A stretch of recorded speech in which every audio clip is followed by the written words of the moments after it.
नमो बुद्धाय। स्वागत है आप सभी का।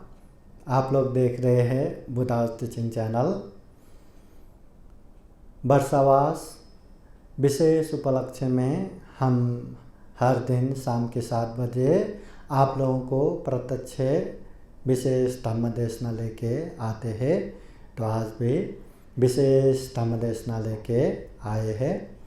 सर्वप्रथम आप लोगों के जीवन में बुद्ध का आशीर्वाद, धम्म का आशीर्वाद, संघ का आशीर्वाद हमेशा हमेशा रहे, ऐसी कामना करते हैं। तो आइए ज़्यादा समय न लेते हुए आज का धम्म देशना शुरू करते हैं। आप लोग बुद्धास टीचिंग चैनल से इसी तरह जुड़े रहिए। चैनल को सब्सक्राइब करके नोटिफिकेशन का बेल दबा के रखिए ताकि बुद्धास टीचिंग चैनल में जितने भी नए नए वीडियो आएंगे आप लोगों को सीधा नोटिफिकेशन या जानकारी आ जाएगा। ये वीडियो आप देखिए, अपनों को दिखाइए। आइए हम सब मिलके बुद्ध के मानव हित कल्याणकारी धम्म को घर घर पहुँचाए, घर घर पहुँचाए। आइए आज का धम्म देशना शुरू करते हैं। समन्ता चक्रवालेषु अत्रा गच्छन्तु देवता सदामं मुनिराजस शृण्वन्तु सद्गमोक्षदं धम्मश्रवणकालो अयं वदन्ता धम्मश्रवणकालो अयं वदन्ता धम्मश्रवणकालो अयं वदन्ता। नमो तस्स भगवतो अरहतो सम्मा सम्बुद्दस्स। नमो तस्स भगवतो अरहतो सम्मा सम्बुद्दस्स। नमो तस्स भगवतो अरहतो सम्मा सम्बुद्दस्स। सुखो बुद्धानं उपादो सुखसद्धम्मदेशना सुखसङ्गस्य सामग्ये समगानं तपो सुखो। महाकारुणिक तथागत भगवान बुद्ध को त्रिबार वंदना। महाकारुणिक तथागत बुद्ध द्वारा देशित सुआख्यात धम्म को त्रिबार वंदना। महाकारुणिक तथागत बुद्ध के आर्य श्रावक संघ को त्रिबार वंदना। परम पूजनीय बोधिसत्व डॉक्टर बाबा साहब अम्बेडकर आज के कार्यक्रम में उपस्थित संपूर्ण श्रद्धा संपन्न, बुद्धि संपन्न उपासक उपासिकाएं, विशेषतः आज हम गृहस्थ जीवन सुखमय बनाने के लिए तथागत बुद्ध के उपदेश, इस विषय में थोड़ा सा बात करने वाले हैं। सबसे पहले गृहस्थ जीवन, जो व्यक्ति दुख मुक्ति के लिए घर बार छोड़ के भिक्षु भिक्षु नहीं बनते, संन्यास नहीं बनते, परिवार समाज और घर में रहते हैं, ऐसे व्यक्ति को गृहस्थ कहते हैं। गृहस्थ में रह के जो अपना काम कर्तव्य पूरा करके जो जीवन यापन करते हैं उसे गृहस्थ जीवन कहते हैं। अभी गृहस्थ जीवन में सुख जो जैसा पसंद है वैसा प्राप्त हुआ तो वो सुख। किसी किसी को बहुत खाने की आदत रहता है, भरपेट अच्छे से अच्छे परिकार, अच्छे से अच्छे पकवान खाने को मिला तो उसको बहुत ही सुख महसूस होता है। किसी किसी को अच्छे अच्छे सुनने में बहुत ही मज़ा आता है, तो उसको जितना अच्छा अच्छा सुनने को मिला उसे लगता है कि मुझे सुख मिल गया। किसी किसी को ज़्यादा ही अच्छे अच्छे सुगंध लेते रहने की आदत है। जितना जितना सुगंधों के साथ रहना या सुगंध लेके बैठना मिला उसको उतना ही सुखानुभूति होता है। किसी किसी को ये शारीरिक सुख बहुत ही महत्वपूर्ण रहता है। जितना स्पर्श करने को मिला, जिसको हम चाहते उसको स्पर्श करने को मिला तो उसी में बहुत ही सुख मानते हैं। कोई खाने में, कोई सूंघने में, कोई अच्छे से अच्छे देखने में, कोई अच्छे से अच्छे सुनने में, कोई अच्छे से अच्छे स्पर्श करने में सुख मानते हैं अपने अपने हिसाब से। किसी को तो ज़्यादा पैसा मिल गया उसी में खुशी। कोई कोई अपने परिवार के लोगों को जो इच्छा किया वो पूरा करने को मिला तो उसी में खुशी। कोई क्या करने में खुशी, कोई क्या करने में खुशी। अनेक तरह से अपने अपने हिसाब से खुशी मानते हैं, अपने अपने हिसाब से सुख मानते हैं। मगर महाकारुणिक तथागत बुद्ध कहते हैं ये जो गृहस्थ लोग इन चीज़ों को सुख कह रहे हैं ये वास्तव में सुख नहीं है, बहुत ही क्षणिक है, अल्प है, न्यून है, गौण है। कोई व्यक्ति को अच्छे अच्छे देखने को मिला, क्या सही में उसको सुख मिलेगा? क्या थोड़ी देर देखने को मिला, सुख मिला, पर उसके तुरंत बाद ये भय, ये डर होने लगेगा कि ये दृश्य मुझसे दूर होगा। जो मुझे अच्छा है, जो मुझे अच्छा देखने को पसंद है वो भी दूर होगा। ये भय लगने लगेगा, ये डर लगने लगेगा। फिर वो जो सुख है कितनी देर तक टिकेगा? जब तक सामने है तब भी भय डर से वो सुख गायब, और दूर रहा तो कितना दुख, कितना पीड़ा। वैसे ही सुनने में भी अच्छा सुनने को मिला, अच्छा लगा, पर वो भी टिकता नहीं। कहीं ये मुझसे दूर न हो जाए, कहीं ये मुझसे अलग न हो जाए। वो भय त्रास से जो मिल रहा सुख वो भी गायब, और दूर हुआ तो इतना दुख, इतना संताप। अच्छे से अच्छे खाने को मिला वो भी हमेशा नहीं रहेगा। ये ख्याल आते ही वो जो मिल रहा सुख वो तो गायब। आगे जाके क्या खाना पड़ेगा, आगे जाके इतना मीठा तो खाना नहीं मिलेगा। उस चिंतना में जो मिल रहा सुख भी गायब, और उससे जो अच्छा खाना नहीं मिलता, जो मिला उसी में गुजारना करना पड़े तो कितना दुख। वैसे ही अच्छे अच्छे जो सुगंध लेने की आदत है, अच्छे सुगंध मिल रहा है, ठीक है, सुख, पर वो भी कितने देर तक? बाद में वो सुगंध भी दूर हो जाएगा, ये सुगंध खत्म हो जाएगा, उसी के चिंतना में दुख। और जब वो दूर हो जाएगा या कोई दुर्गंध वहाँ पे बहने लगेगा, दुर्गंध मिश्रित होने लगा तो उसका दुख क्या ठिकाना। कोई जो प्रिय है, चाहे वो सजीव हो चाहे निर्जीव हो, जो प्रिय है उसको स्पर्श करने में, अपने साथ रखने में सुख लगता है, पर वो सुख भी बताओ ना कितने देर तक टिकेगा? थोड़ी देर बाद ही अरे ये मुझसे छीन ना जाए, ये मुझसे दूर न हो जाए, ये मुझसे अलग न हो जाए। बस वो चिंतना से, वो डर त्रास से ही वो जो मिल रहा है सुख वो खत्म, और दूर होना पड़े, वियोग होना पड़े, फिर उसका दुख अलग से। तो इस तरह से महाकारुणिक तथागत बुद्ध कहते ये जितने भी सुख की बात हो रहा है बहुत ही क्षणिक है, ये वास्तव में हमें सुख शांति देने वाला नहीं है।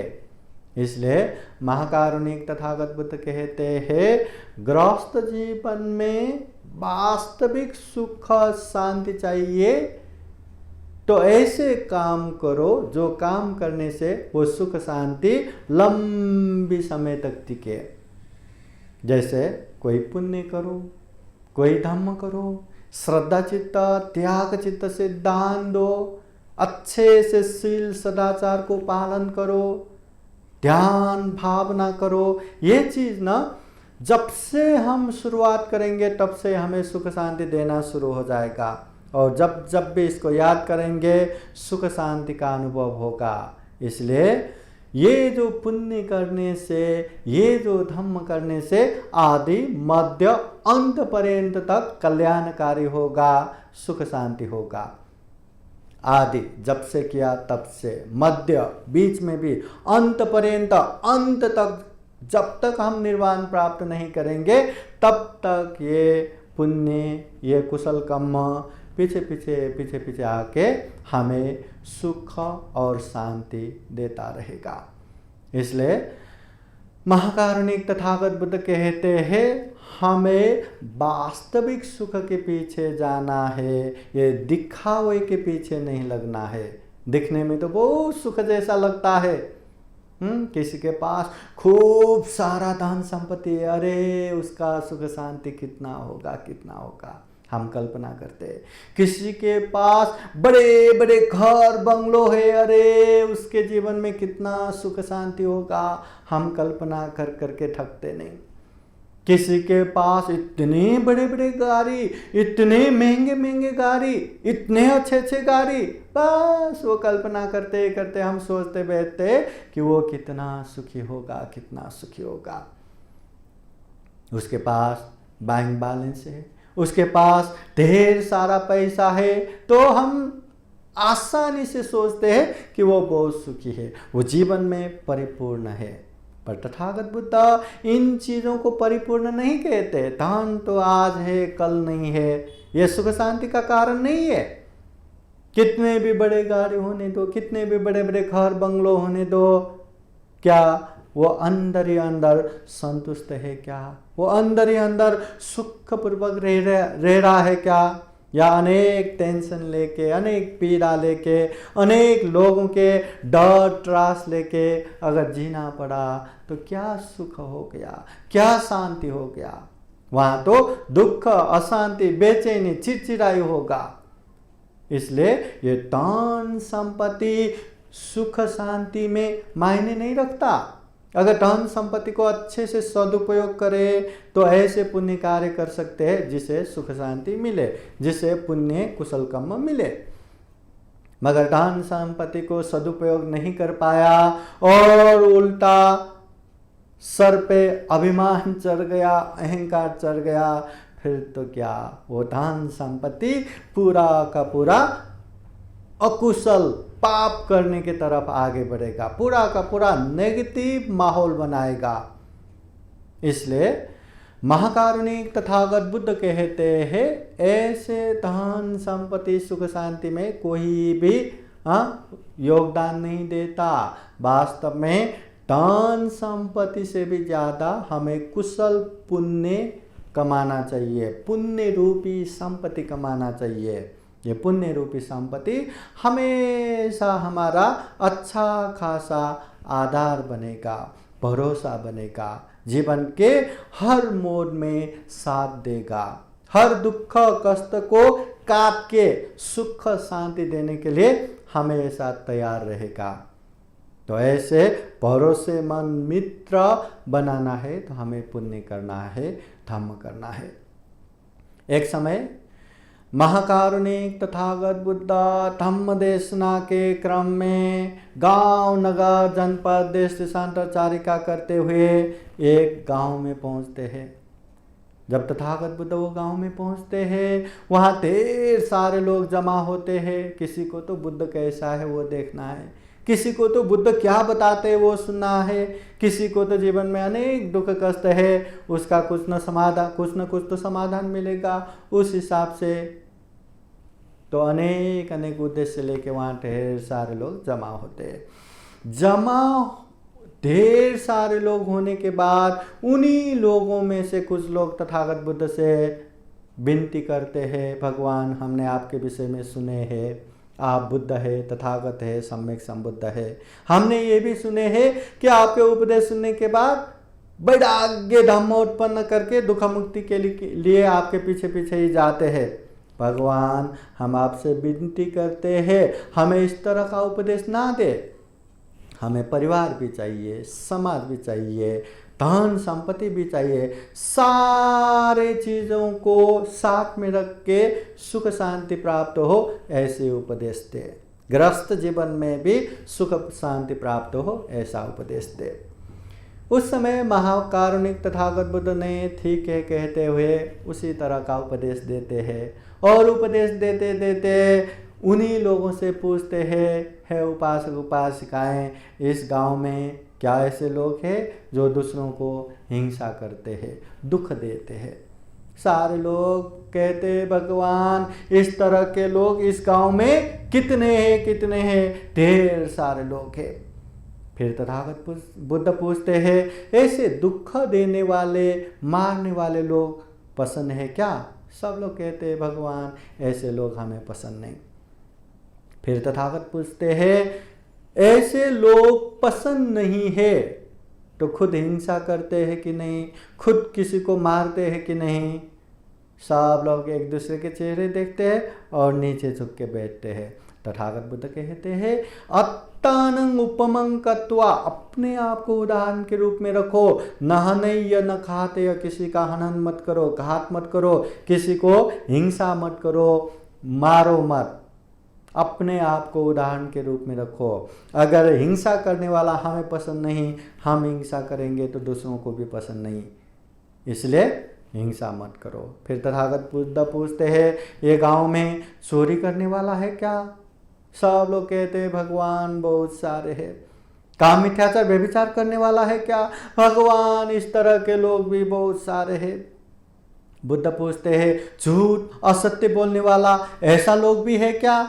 सब लोग कहते हैं, भगवान, इस तरह के लोग भी बहुत है। क्या इस गांव में अमल नशा पता सेवन करने वाले लोग हैं क्या? सब लोग कहते हैं, भगवान, ऐसे लोग भी बहुत है। फिर तथागत बुद्ध पूछते हैं, चोरी करने वाला पसंद है क्या? सब लोग कहते हैं, पसंद नहीं। काम मिथ्याचार व्यभिचार करने वाला पसंद है क्या? सब लोग कहते हैं, पसंद नहीं। झूठ असत्य बोलने वाला पसंद है क्या? सब लोग कहते हैं, पसंद नहीं। अमल नशा पता सेवन करने वाला पसंद है क्या? सब लोग कहते हैं, भगवान, पसंद नहीं। तथागत बुद्ध कहते हैं, अगर चोरी करने वाला पसंद नहीं है तो खुद भी चोरी मत करो। दूसरे चोर हमें पसंद नहीं तो हम चोर बनेंगे तो दूसरों को भी पसंद नहीं आएगा। अगर काम मिथ्याचार व्यभिचार करने वाला पसंद नहीं है तो खुद भी काम मिथ्याचार व्यभिचार मत करो।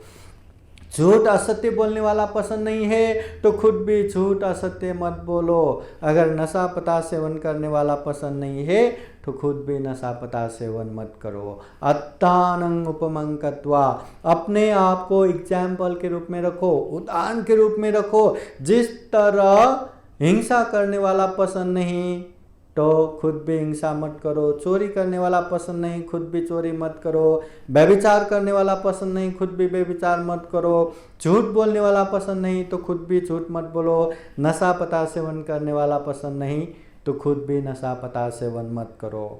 महाकारुणिक तथागत बुद्ध कहते हैं, अगर घर गृहस्थ में रह के भी सुख शांति पूर्वक जीना चाहते हैं, सुख शांति के लिए घर बार सब त्याग करके सन्यासी बनना नहीं चाहते तो कम से कम ये 5 शील पालन करो।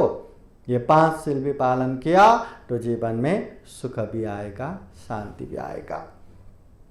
ये महाकारुणिक तथागत बुद्ध के उपदेश वाणी है। तथागत बुद्ध कहते हैं कि ये 5 शील भी अच्छे से पालन किया तो जीवन में सुख शांति आएगा। गृहस्थ जीवन में रह के भी सुखपूर्वक रह पाएंगे, शांतिपूर्वक रह पाएंगे। अभी हम एक बार सोचेंगे, क्या हमारे जीवन में सुख है क्या? क्या हमारे जीवन में शांति है क्या?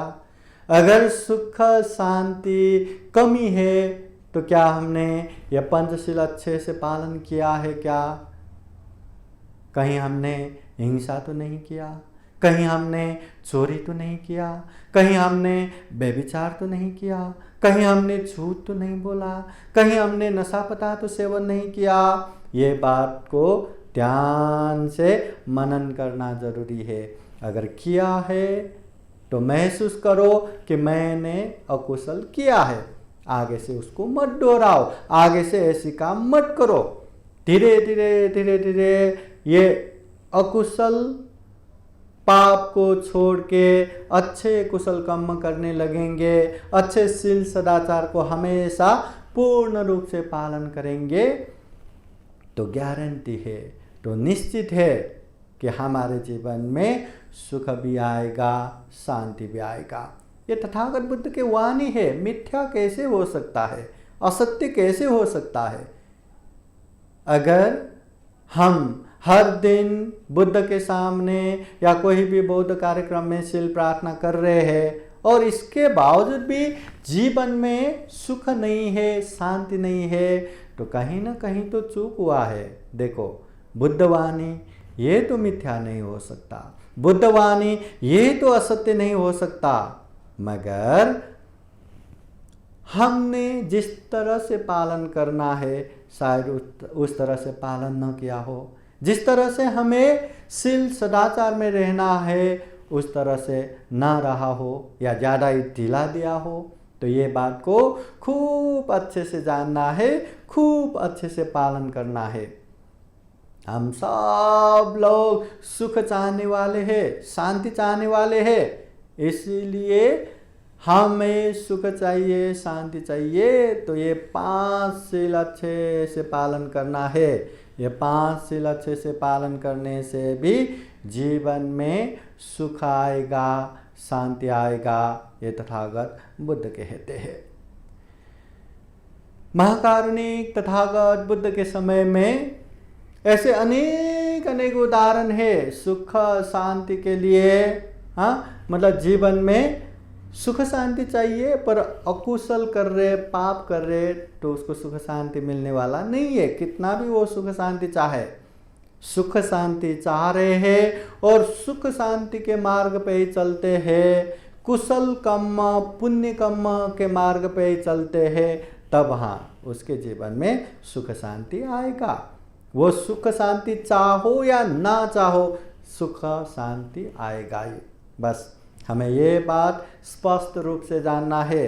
सुख शांति का मार्ग है कुशल कर्म पुण्य कर्म, और दुख शांति का मार्ग है अकुशल कर्म पाप कर्म। शरीर से अच्छा करना ये कुशल कर्म है, वाणी से अच्छा बोलना ये कुशल कर्म है, मन से अच्छा सोचना ये कुशल कर्म है, और ऐसी कुशल कर्म जीवन में सुख शांति देगा। शरीर से गलत करना, चाहे हिंसा हो, चोरी हो, व्यभिचार हो, ये अकुशल कर्म है। वाणी से गलत बोलना, चाहे वो झूठ बोले, असत्य बोले, चुगली करे, निंदा चर्चा करे, गाली गलौज दे, ये सारे के सारे अकुशल कर्म है। मन से गलत सोचना, गलत भावना लाना, चाहे वो लोभ रखना हो, द्वेष रखना हो, मिथ्या दृष्टि होना हो, ये अकुशल कर्म है। और अकुशल कर्म हमेशा दुख का कारण है, अशांति का कारण है।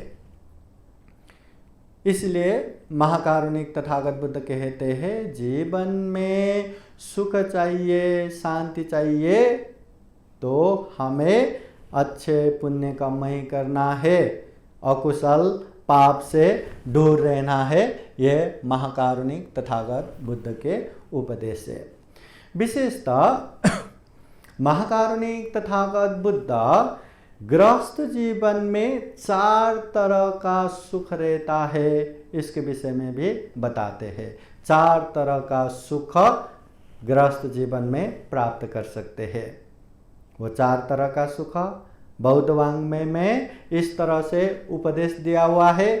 पहला अर्थी सुख, दूसरा भोग सुख, तीसरा अरीन सुख, चौथा निर्वद्य सुख।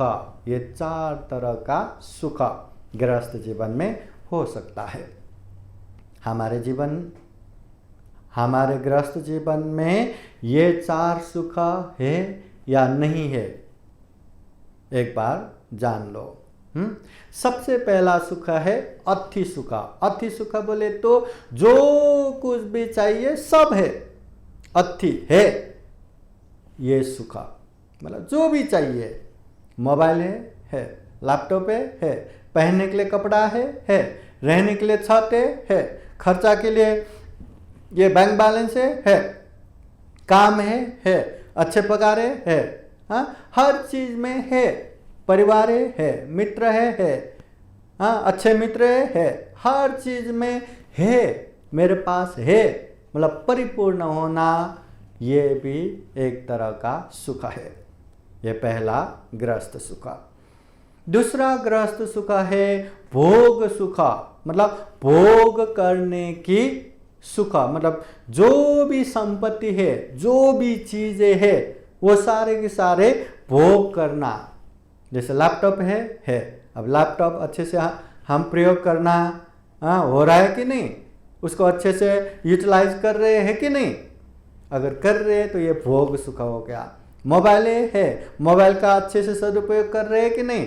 हाँ, परिवार है, उन लोगों का अच्छे से सदुपयोग हो रहा है कि नहीं। बैंक बैलेंस है, बैंक बैलेंस का अच्छे से सदुपयोग हो रहा है कि नहीं। धन संपत्ति का अच्छे से सदुपयोग हो रहा है कि नहीं। जो भी चीज है उसे भोग करना, सदुपयोग करना।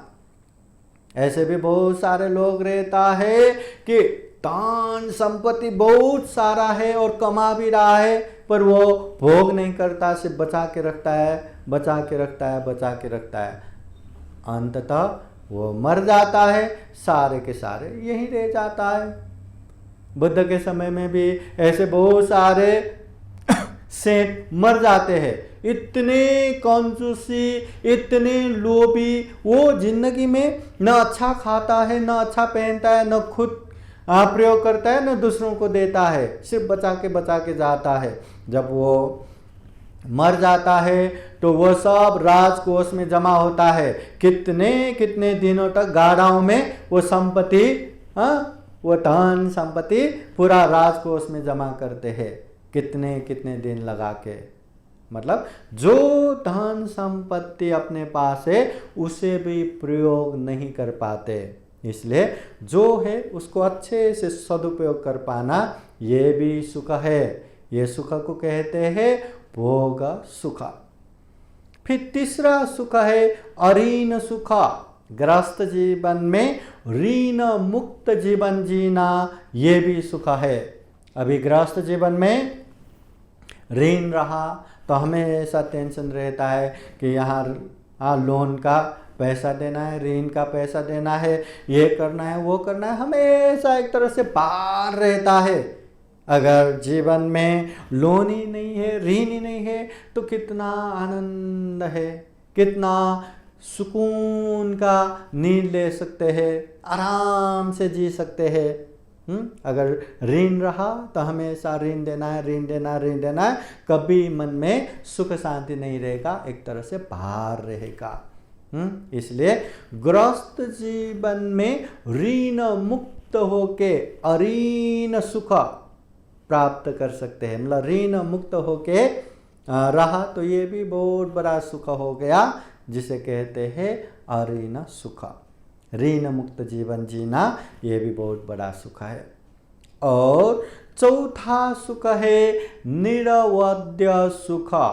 निरवध्य सुख बोले तो निर्दोष जीवन जीना ये भी सुख है।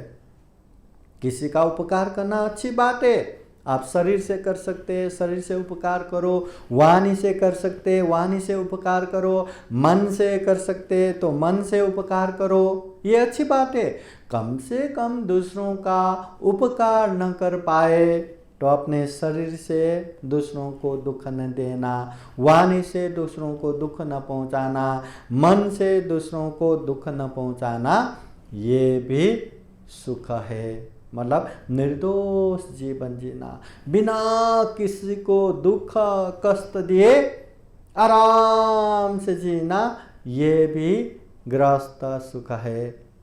और पता है ऐसे निर्दोष जीवन केवल इंसान ही जी सकते हैं।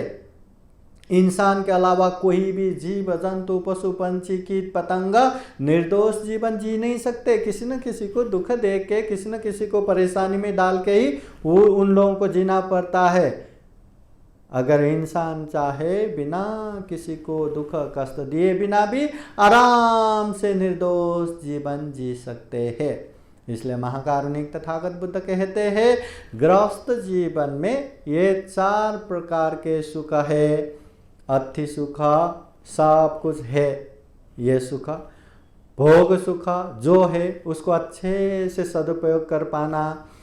अऋण सुख ऋण मुक्त जीवन जीना। निर्वध्य सुख निर्दोष जीवन जीना, ये सुख हो गया। महाकारुणिक तथागत बुद्ध कहते हैं गृहस्थ जीवन में अपना अपना कर्तव्य खूब अच्छे से पालन करना, ये भी सुख है। अपना अपना कर्तव्य पालन करना। जो जैसा है, घर में माता पिता है तो अपने बच्चों के प्रति अच्छे से अपना कर्तव्य पूरा करना। अपने माता पिता है तो माता पिता के प्रति अच्छे से कर्तव्य निर्वाह करना। हम किसी के नीचे काम करते हैं तो मालिक के प्रति अच्छे से कर्तव्य निर्वाह करना। या हमारे नीचे कोई काम करता है तो उन लोगों के प्रति अच्छे से कर्तव्य निर्वाह करना। मित्र है तो मित्र के प्रति अच्छे से कर्तव्य निर्वाह करना। गुरु है तो गुरु के प्रति अच्छे से कर्तव्य निर्वाह करना। शिष्य है तो शिष्य के प्रति अच्छे से कर्तव्य निर्वाह करना। अपना धम्म गुरु है तो धम्म गुरु के प्रति अच्छे से कर्तव्य निर्वाह करना। इस तरह से समाज परिवार में रहते समय जो जहाँ जैसा है उस तरह से अपना अपना कर्तव्य अच्छे से पालन करना, ये भी बहुत बड़ा गृहस्थ सुख है। अपना अपना कर्तव्य पालन नहीं किया, अपना अपना काम ठीक से नहीं किया तो वहाँ बहुत बड़ा दुख होता है, बहुत बड़ा कलह अशांति हो जाता है। महाकारुणिक तथागत बुद्ध के समय में जिसने सोने की सिक्का बिछा के जेठ राजकुमार का बगीचा खरीदा और वहाँ भव्य दिव्य विहार बना के बुद्ध प्रमुख भिक्षु संघ को वो विहार दान दिया, उन समय में ही 54 करोड़ धन खर्चा करके जेतवन बुद्ध विहार बुद्ध प्रमुख भिक्षु संघ को दान दिया। वो अनाथ पिंडिक महाजन, वो अनाथ पिंडिक महाजन हर दिन 500 नहीं 1000 भिक्षुओं को अपने घर में जलपान के लिए, भोजन के लिए, गिलान प्रत्यय के लिए आसन बिछा के रखते थे। मतलब उठने के लिए वहाँ पूरा तैयारी करके रखते थे। और श्रावस्ती में बड़े बड़े कार्यक्रम होते तो अनाथ पिंडिक महाजन स्वयं जाके भी वहाँ मतलब नेतृत्व करते थे। और ये अनाथ पिंडिक महाजन बुद्ध की पहली भेंट में पहला बुद्ध उपदेश सुन के धर्म चक्षु अवबोध कर चुके थे, श्रोतापति फल में पहुंच चुके थे। अनाथ पिंडिक महाजन बुद्ध के बहुत ही श्रद्धावान उपासक। उनका एक पुत्र था जिसका नाम काल पुत्र था। काल वो पुत्र कभी बिहार में नहीं जाते, कभी बुद्ध के पास नहीं जाते, घर में भी आए तो कभी सामने आके प्रवचन नहीं सुनते, उसको श्रद्धा ही नहीं, वो हमेशा दूर दूर ही जाते थे। क्योंकि बुद्ध प्रमुख भिक्षु संघ के सामने आए तो एकदम सिकुड़ के पैर पीछे करके ऐसे शांत रूप से बैठना रहता है, ना इधर चल सकते ना उधर चल सकते हैं। शांत पूर्वक रहो, अनुशासित होके रहो, ऐसा रहो वैसा रहो, तो उसको अच्छा नहीं लगता। ऐसे कहाँ बैठा रहूं, जो मर्जी वो करने का करके वो कभी भी बुद्ध के पास ऐसा नहीं आते थे। उसके पिता अनाथ पिंडिक महाजन इतना बुद्ध प्रमुख भिक्षु संघ की सेवा करने वाले, ज्ञान प्राप्त हो चुके उपासक, और अपने खुद के पुत्र बुद्ध के पास ही नहीं जाते। अभी लेके जाऊं तो कैसे?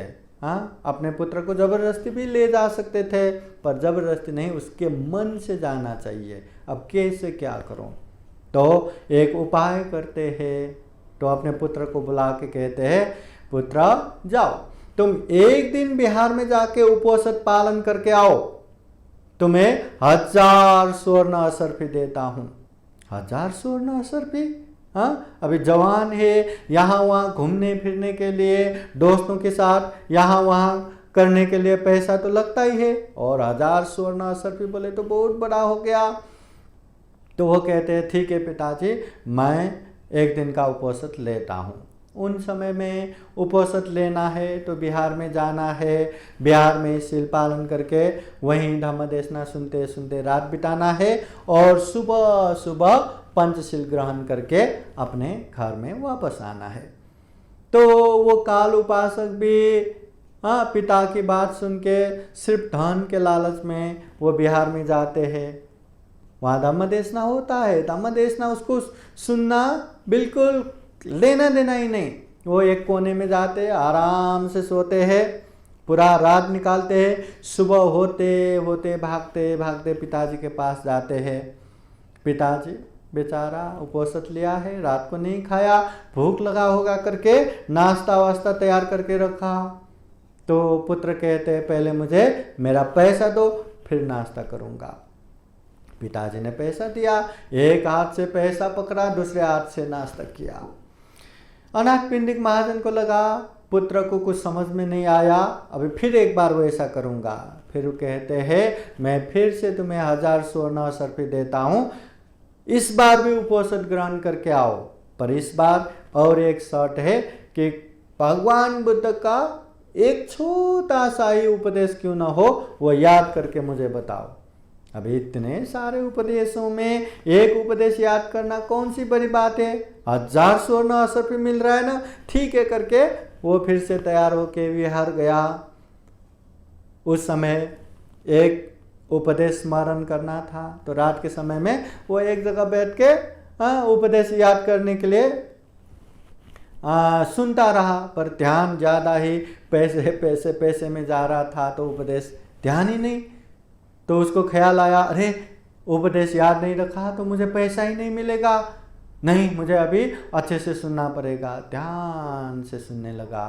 तो यही समय में तथागत बुद्ध ने ऐसा उपदेश दिया, उसके मन की बात जान के, अभी उसका मन एकाग्र हो रहा है, ये बात जान के ऐसे उपदेश दिया कि काल उपासक ने, अरे ये तो मुझे ही भगवान बुद्ध ने जान लिया, मेरे लिए ये उपदेश दे रहे।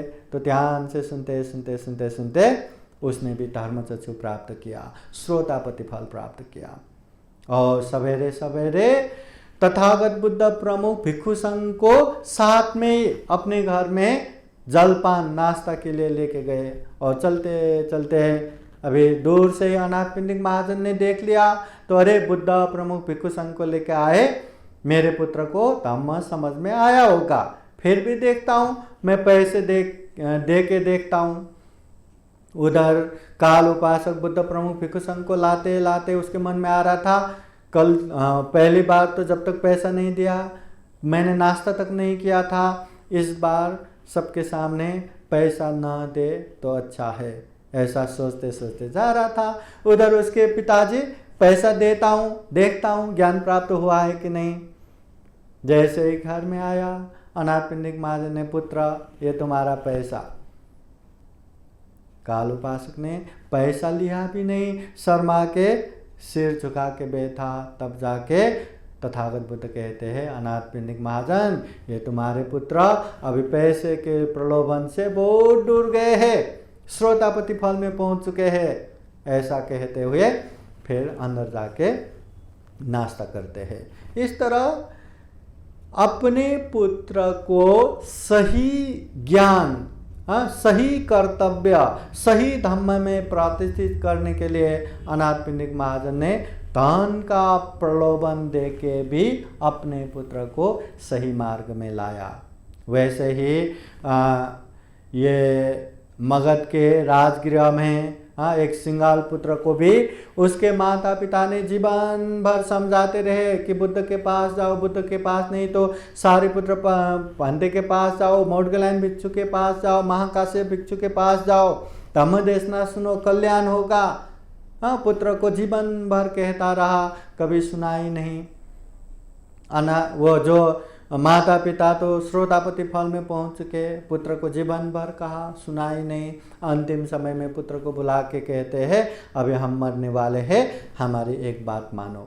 हाँ ठीक है मानता हूँ। बस सुबह सुबह ये राजगृह नगर से बाहर नदी में जाओ और नदी में 3 बार डुबकी लगा के 6 दिशाओं को नमस्कार करो, पूर्व पश्चिम उत्तर दक्षिण ऊपर नीचे। तो वो सिंगाल पुत्र सोचते हैं ये करने के लिए मुझे बुद्ध के पास भी नहीं जाना, कुछ भी नहीं करना, ये हाँ मैं करूँगा। फिर जब माता पिता गुजर गए, वो हर दिन सुबह सुबह नगर से बाहर नदी में जाते थे, 3 बार डुबकी लगाते थे और 6 दिशा में नमस्कार करते थे। उसके माता पिता ने दूर की बात सोच के ये जिम्मेदारी दिया था कि ऐसा करेंगे तो कभी न कभी बुद्ध के महाकरुणा समापति ध्यान में मेरे पुत्र आ ही जाएंगे। जब भगवान बुद्ध आके पूछेंगे उसको पता नहीं रहेगा इसका अर्थ, फिर बुद्ध बताएंगे तो धम्म की बात समझ लेंगे, ऐसे सोच के दिया था। तो सही में एक दिन तथागत बुद्ध के महाकरुणा समापति ध्यान में ये सिंगाल पुत्र आया। तो तथागत बुद्ध उनको बोध कराने के लिए बुद्ध वहाँ गए, उनसे पूछा ये क्या कर रहे हैं? मैं 6 दिशा नमस्कार कर रहा हूँ। क्यों कर रहे हैं? मेरे माता पिता ने मरते समय बोला था। तो ये करने का अर्थ क्या है? अरे इसका अर्थ भी होता है, ये तो पता ही नहीं, अच्छा होगा आप बताए। फिर तथागत बुद्ध ने अनेक तरह से इसका अर्थ बताते हैं, अपना गृहस्थ जीवन का कर्तव्य बताते हैं। वो सारा बताने के बाद ये सिंगाल गृहपति पुत्र ने भी ज्ञान प्राप्त करते हैं, बोध होते हैं। उसके माता पिता जिस ज्ञान में प्रतिष्ठित कराना चाहते थे अपने पुत्र को, वो बात आज सफल होते हैं। इस तरह गृहस्थ जीवन सुख शांतमय बनाने के लिए अपना अपना कर्तव्य पालन करना भी जरूरी है, शील सदाचार में रहना भी जरूरी है, और सबसे बड़ी बात जितने भी अकुशल पाप है उससे दूर रहना, और जितने भी कुशल पुण्य कार्य है उसमें आगे बढ़ना जरूरी है। और उसके लिए सबसे महत्वपूर्ण बात, अच्छे को अच्छे समझना, बुरे को बुरे समझना, पाप को पाप समझना, धम्म को धम्म समझना, ये बहुत ज़रूरी है। जब हम पाप करेंगे और फिर भी मैंने तो पाप ही नहीं किया करके अनेक तरह से उसको छुपा के बैठेंगे, तो वो व्यक्ति कभी भी वो पाप नहीं छोड़ेंगे। मगर पाप करने के बाद वो ये महसूस करता है कि मैंने पाप किया, वो आज नहीं तो कल वो पाप छोड़ेगा ही। कोई व्यक्ति पुण्य करता है, धर्म करता है, फिर भी उसको संदेह होता है, शंका होता है, कहीं मैंने पाप तो नहीं किया, कहीं मैं पाप तो नहीं कर रहा हूँ। लेकिन मानिए वो पुण्य कार्य में वो आगे बढ़ ही नहीं सकता। मगर जब पता चलता है मैं पुण्य कर रहा हूँ, मैं धम्म कर रहा हूँ, तब वो व्यक्ति वो पुण्य वो धम्म अच्छे से संरक्षण भी करेगा और जितना हो उतना अभिवृद्धि भी करता जाएगा। इसलिए पुण्य को पुण्य, पाप को पाप समझना बहुत जरूरी है। महाकारुणिक तथागत बुद्ध के समय में श्रावस्ती के जेतवन बुद्ध विहार में, वहाँ तो बहुत सारे भिक्षु भिक्षुनी रहते थे। तो जेतवन बुद्ध विहार के धम्म सभा में एक बार 500 भिक्षु लोग बैठ के चर्चा करते रहते हैं कि इस दुनिया में वास्तविक सुख क्या है, क्या सुख हो सकता है। तो जमा हुए भिक्षु लोग ही कहते हैं अब सुख तो क्या है, बड़े बड़े पद में पहुंचना ये सुख है, मंत्री बनना ये सुख है, प्रधानमंत्री बनना ये सुख है, राजा बनना सुख है, बहुत ज़्यादा धन संपत्ति होना सुख है। और कोई कोई कहता है नहीं नहीं, इससे अच्छा तो काम भोग करना सुख है, आँखों से जो मर्जी वो देखना सुख है, कानों से जो मर्जी वो सुनना सुख है, मुंह से जो मर्जी वो खाना पसंद है, नाक से जो मर्जी वो सूंघना पसंद है, शरीर से जो मर्जी वो स्पर्श करना सुख है। कोई कहता है ऐसा सुख, कोई कहता है वैसा सुख। तो सुख के विषय में वहाँ बहुत चर्चा होता है। तो उस समय महाकारुणिक तथागत बुद्ध वो धर्म सभा में आते हैं और बुद्ध अपने आसन में बैठने के बाद सारे भिक्षु लोग भगवान बुद्ध को वंदना करते हैं और एक जगह बैठते हैं। तथागत बुद्ध पूछते हैं, भिक्षुओं क्या बातें हो रहा था, क्या चर्चा हो रहा था? उस समय वहाँ जमा हुए भिक्षु लोग कहते हैं कि भांते भगवान, हम सुख के विषय में बात कर रहे थे। कोई ये बड़े बड़े राजा महाराजा होने में सुख बोल रहे हैं, कोई बड़े बड़े धनपति एकदम महाधनी होने में सुख बोल रहे हैं, कोई काम भोग को सुख बोल रहे हैं, कोई पंच काम गुण में लिप्त होना ही सुख बोल रहे हैं। ऐसे ऐसे चर्चा हो रहा है। तो उस समय महाकारुणिक तथागत बुद्ध कहते हैं, हे भिक्षुओं, ये जो सुख की बातें हो रहा है, ये जितने भी सुख है सांसारिक दुख चक्र से मुक्त नहीं है। सांसारिक दुख चक्र से मुक्त नहीं है। राजा बनो, महाराजा बनो, फिर भी दुख है। कितना भी धनवान बनो, फिर भी दुख है। कितने भी काम सुख भोग कर लो, उसमें भी दुख है। ये लंबी समय तक का सुख नहीं है। ये सांसारिक दुखों से मुक्त नहीं है। इसलिए ये सुख नहीं है। तो सुख क्या है? तो उस समय महाकारुणिक तथागत बुद्ध सुख के विषय में एक गाथा द्वारा कहते हैं कि सुख क्या है। तथागत बुद्ध कहते हैं, सुखो बुद्धानं उपादो सुखा सदम्म देशना सुखा संगस सामग्री समगानं तपो सुखो। तथागत बुद्ध कहते हैं, सुखो बुद्धानं उपादो, इस दुनिया में बुद्ध का उत्पन्न होना ये सुख है। एक बुद्ध उत्पन्न होने के बाद वहाँ न सैकड़ों, न हजारों, न लाखों, करोड़ों करोड़ लोग दुख मुक्त होते हैं, दुख मुक्ति का मार्ग फल प्राप्त करते हैं। श्रोतापति फल, सकितागामी फल, अनागामी फल, अरहत फल में प्रतिष्ठित होते हैं और जीवन को सुख शांत में बनाने वाले तो अनगिनत रहते हैं। इसलिए दुनिया में बुद्ध उत्पन्न होना सुखकर है। फिर तथागत बुद्ध कहते हैं, सुखा सद्धम्म देशना, दुनिया में सही धम्म सुनना ये भी सुखकर है। धम्म के नाम पे यहाँ ब्रह्मजाल समान अनेक धम्म फैला हुआ है। तो ऐसे में सही धम्म प्राप्त होना, सही धम्म सुन के अभ्यास करना बहुत बड़ा सुखकर है।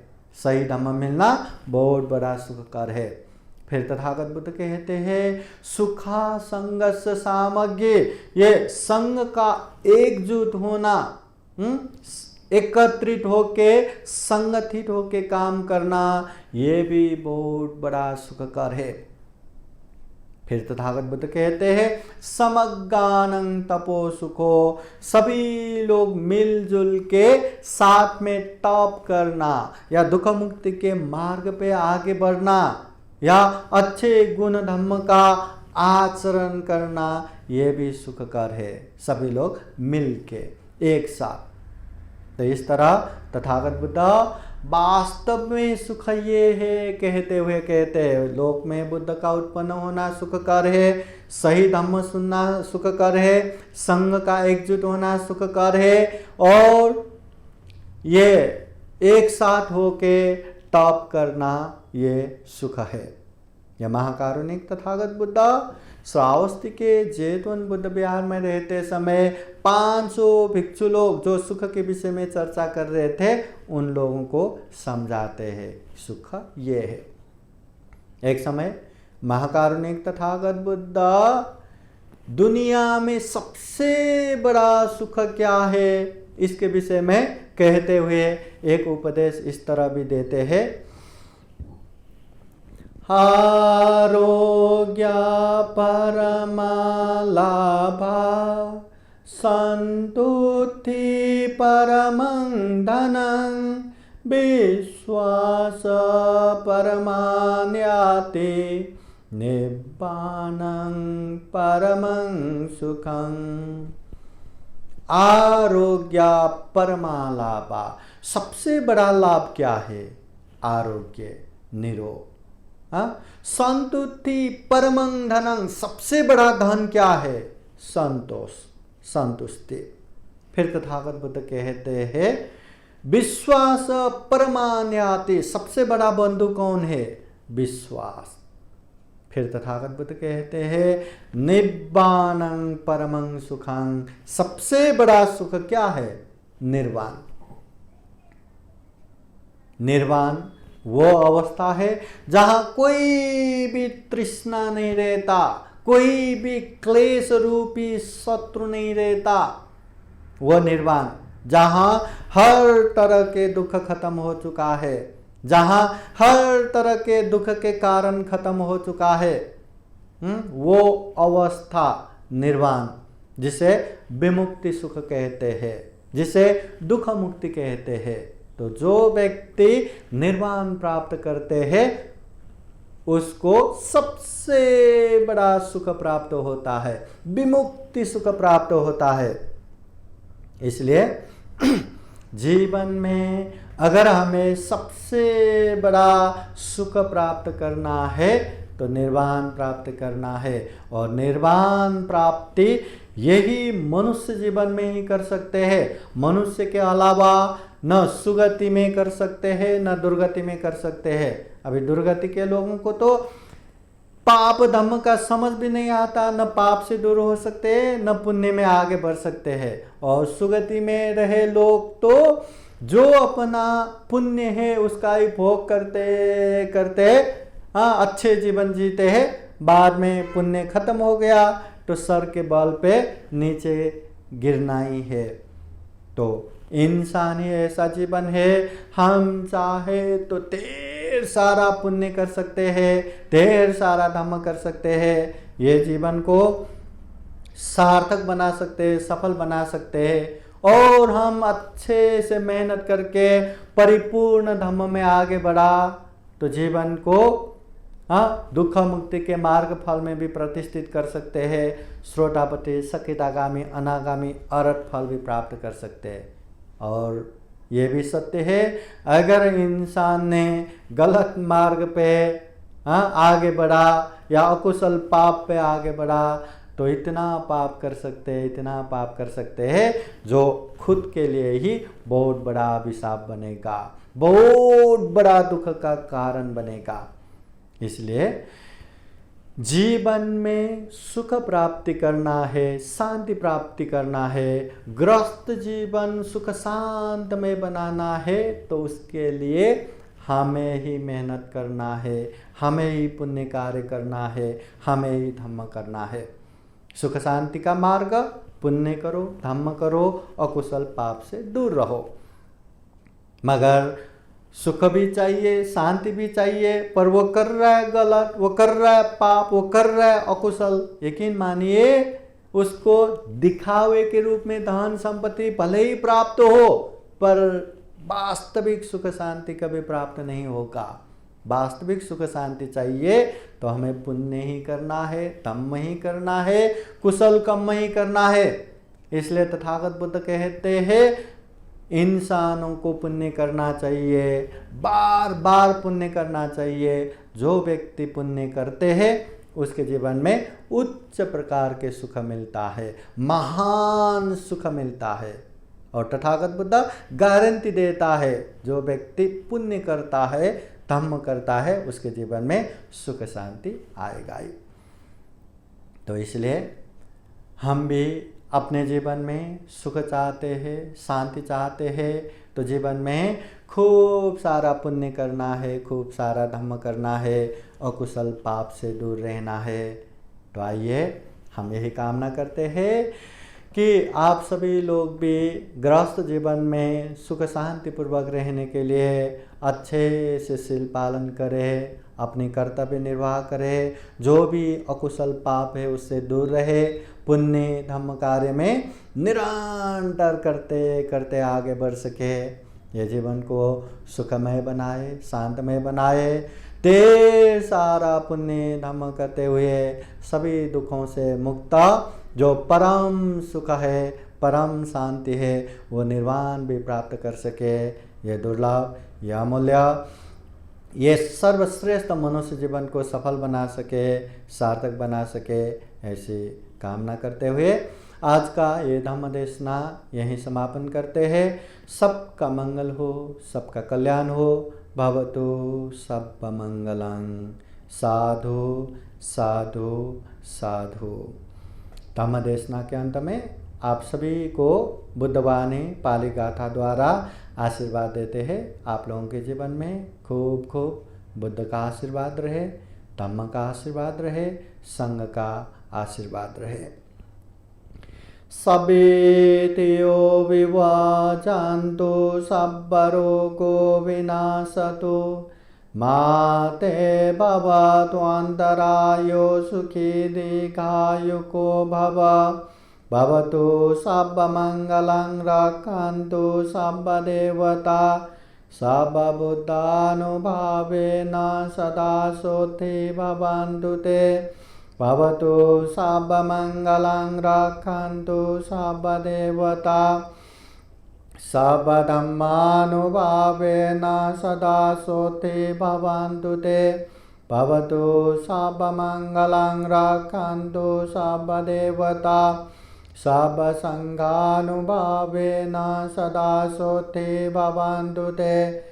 एचितं पाचितं दुह्यं क्षिप्रमेव समीचतु सबे पुरन्तु चेतसङ्कपाचन्दोपन्नरसो यथा आयुरारोग्यसम्पत्ति सर्गसम्पत्तिमेव च अथो निब्बानसम्पत्ति इमिनाते समीचतु।